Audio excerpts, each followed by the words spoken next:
All right, everyone. I got it together, man. I just hand tightened the bird cage in the front, the A2, because in case I need to take it off chance that maybe my gas tube is, my gas block's not aligned or something. Obviously, there's no optic on this, so I'm just going to fire a couple of shots right there into that snow to make sure everything's working good. All right, so I'm going to first shoot steel case, and we'll see where that ejects. Then we'll shoot some brass. We'll see what that ejects. Oh, by the way, it's a good thing that they gave me an extra E-clamp for the dust cover, because I did break one. Those things break real easy.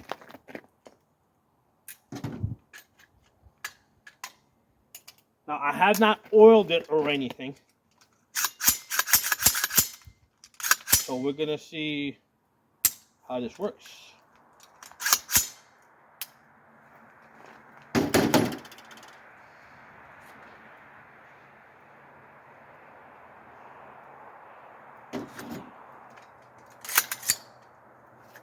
Alright, so we'll do the steel case first. It's closed, so to make sure that camera's running. Oh, actually it did it. I had to push the forward assist. You know, people say the forward assist not necessary. It was just necessary. Now, mind you, it's because the gun is like bone dry. Let's see if it cycles.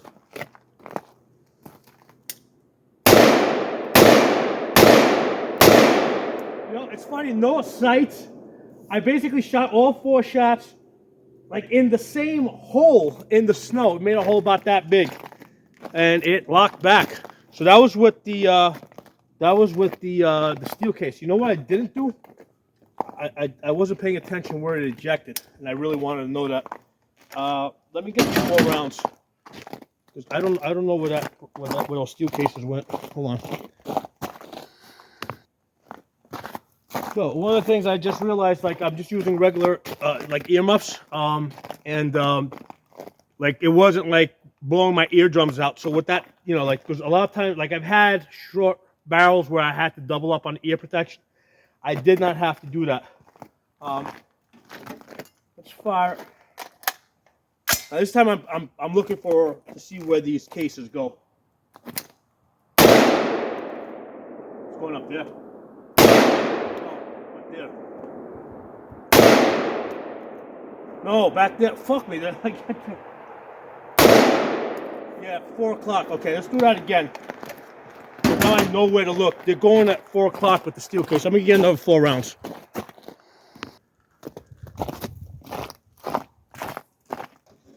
Okay, so this time I got the little ear cushions.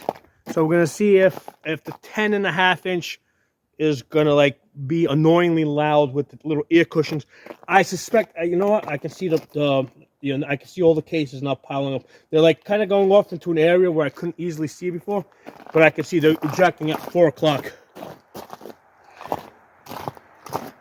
So the deal with these short barrels, is that if it's overgassed, the bolt carrier starts moving fast, starts moving back a little bit faster, and more noise ends up coming out of the ejection port, and the ejection port is closer to your ears. So if you can slow down the bolt carrier from moving back, more of the noise is going to go out the front. And that's the reason why, like, with some like short barrels, you're okay with like just regular earmuffs, and some of them you need to double up. So I'm going to try the little ear cushions.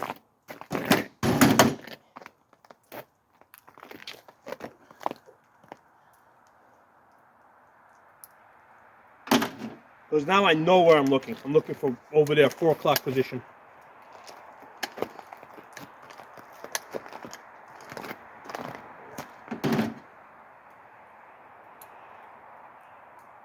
Alright, I'm going to shoot 4 this way.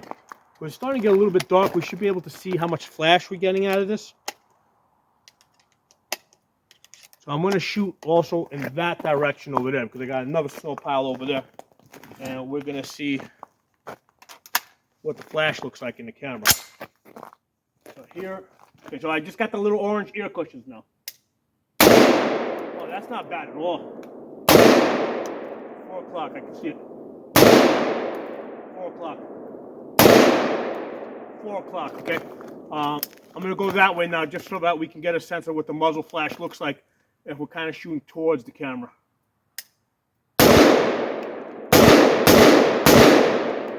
I mean, I could, like, it's sun's starting to get down. Couldn't see any flash. I think I might have seen like a spark or two. But this is working just fine. Let me do this. I've got some brass here, okay? Again, ear cushions, no problem, man. 10.5 inch. Just by you know, this thing being gassed at the very low end, not a problem shooting it with just a little ear cushions. I'll do 2 here, 2 that way.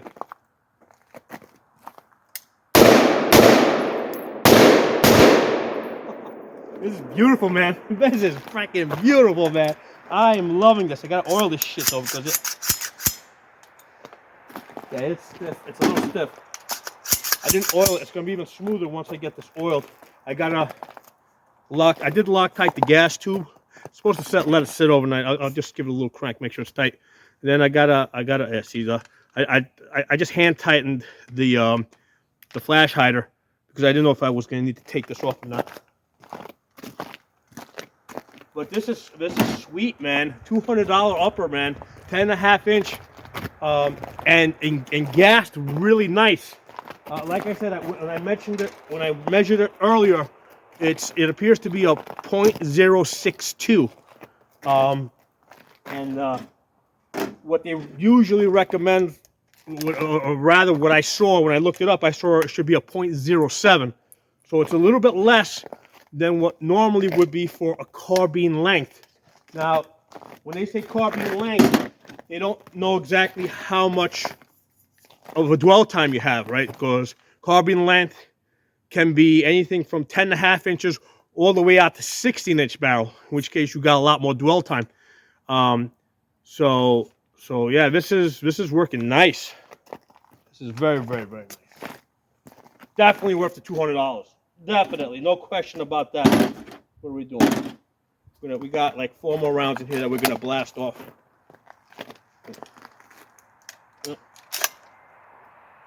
Yeah, got oil this a little bit. Hold on, I want to take this one out. Yeah, see when I pull this back, I got hit up. Well, that time it did close. The first time it didn't close with just the. I had to use the forward assist. It didn't close on its own. I dropped the wrong thing.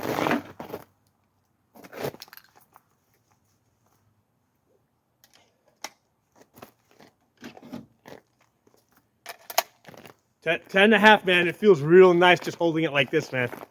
Yeah, just holding it like this. Oh, that's sweet. All right, let's see. Does it close? Yeah, it closed. So just those rounds was enough to break it in so that the bolt is actually closing.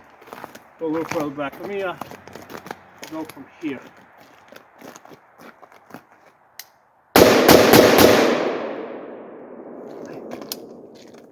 And it's locking back.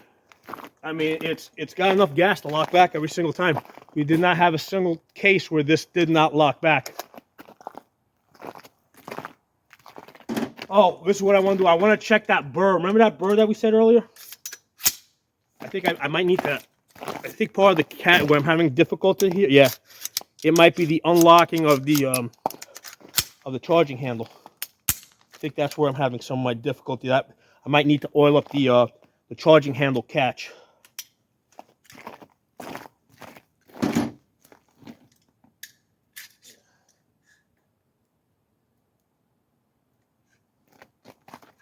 So yeah, definitely got oil up here. You can see how the charging handle is getting a little shiny there. Just that paint's coming off.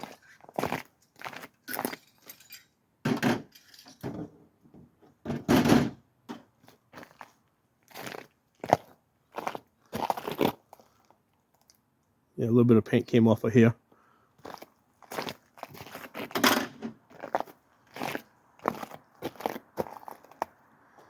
I mean, we'll take a better look at this tomorrow when I got more daylight. But what I want to check for is the burrs. Remember earlier we said that we could see a burr.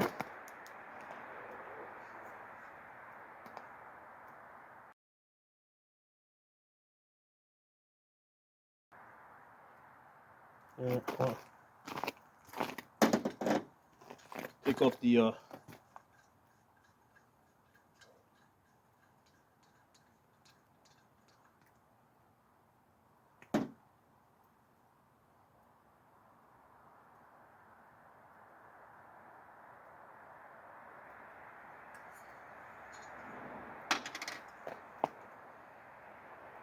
yeah, I need more light. I can't see. I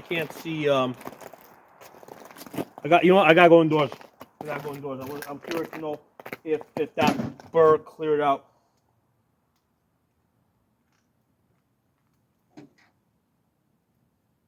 Let's go indoors, see if we can get some more light.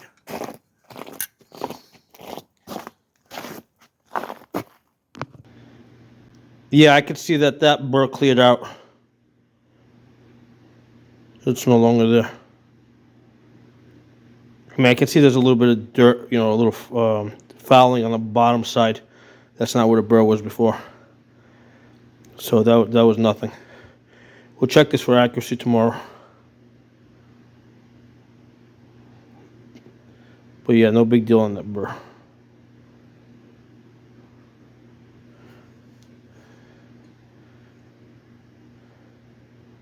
All right, we'll put this back together. I will put the gotta Loctite the rail on here.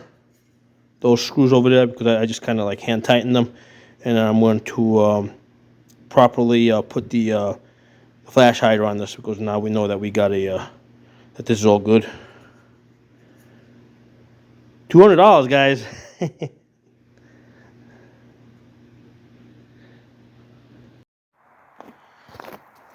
You know what? In my excitement, I forgot to see where the ejection was on the brass. Okay. Now, by the way, I did. What I did is I properly put the flash hider on there. Right. I tightened it down. Obviously, I took the rail off because I couldn't reach it with the rail on.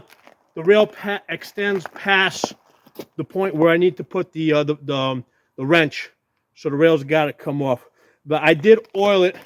I've done previous videos. Basically, I just use motor oil. Seems to work great. So I did put a little bit of oil, and yeah, it does feel smoother.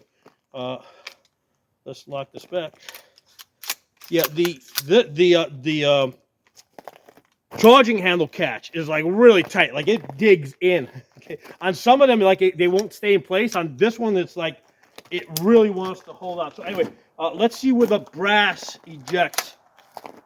I don't know if you'll be able to see it in the camera, but I will. I'll see it, and I'll tell you guys. So I'm going to shoot right here into the snow.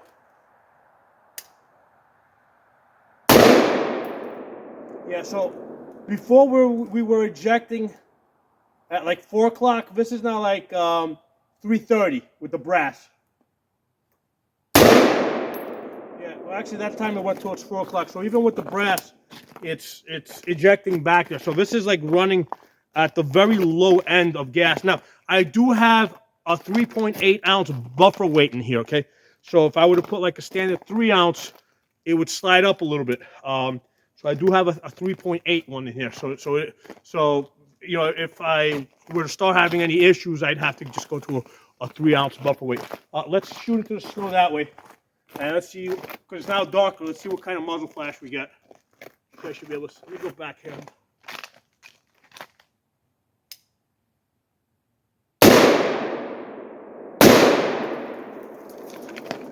I mean, I can't see any flash. So this 10.5, man, it's nice. It's really nice. Can't wait to do some accuracy testing tomorrow. See what we got.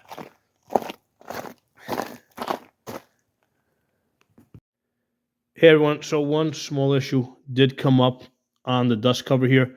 That little button there is supposed to be able to push in. It's supposed to be like a spring on the inside, and it won't budge. Like I noticed it earlier. Like if you try to close this, I did get it to close, but it's like I think it's actually like maybe bending. It shouldn't be that tight. So I sent them an email about replacing this. I mean, I tried like pressing it with like a pair of pliers, not this set, but like try squeezing it in like that, and it's like not moving. So yeah, that spring has sort of seized up on the inside, so that's the issue. But yeah, it's nice. It's a nice upper. I like this.